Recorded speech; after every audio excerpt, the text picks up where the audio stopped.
तब भोजपुरिया भैया लोग आज उपस्थित बानी रउआ सबके बीच में लेके ऑर्केस्ट्रा मेटर लगन स्पेशल और एकदम जबरदस्त मेटर बा भैया। बस एकर नया म्यूजिक बनवा के अब बढ़िया तरीका से गायकी कर देतानी तो हर डीजे हर ऑर्केस्ट्रा हर बारात में धूम मचाई गीत।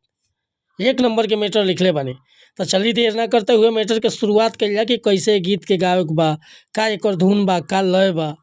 लेकिन वीडियो स्टार्ट कर से पहले भैया एगो बात बतावल चाहब, रउआ अगर नया सिंगर बानी आ सिंगिंग में इंटरेस्ट बा, अच्छा मेटर के तलाश में भटकतानी, बढ़िया ढंग के गीत नहीं मिलत, बढ़िया तुकबंदी नहीं मिलत, मन पसंद के मेटर नहीं मिलत, तो भैया अगर हमारा चैनल पर आ गए बानी तो चैनल के सब्सक्राइब कर ली, बेल आइकन प्रेस कर ली।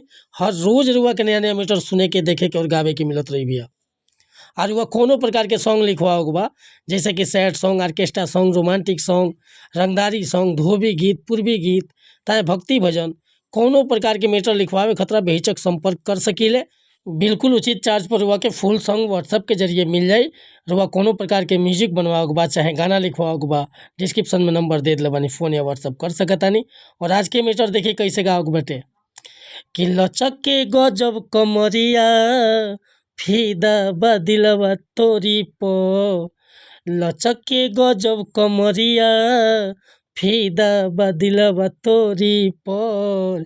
आ सबके नजर बायने उने, बाकी हमार नजर तोरा ढोरी पो। सबके नजर बायने उने, बाकी हमार नजर तोरा ढोरी पो। लचक के गजब कमरिया, लचक के गजब कमरिया फीदा बदिलवा तोरी पर। आ सबके नजर बायने उने, बाकी हमार नजर तोरा ढोरी पो।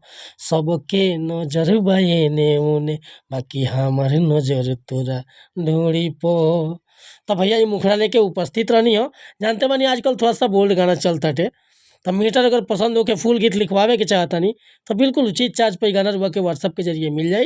व्हाट्सएप के नंबर बा 8874473128। बेहिचक रुआ कॉल या व्हाट्सएप कर सकता नहीं। वीडियो पसंद आई तो एगो लाइक करब, कमेंट करब।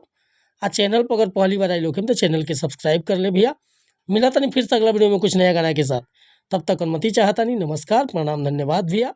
जय हिंद, जय भारत, जय भोजपुरी समाज।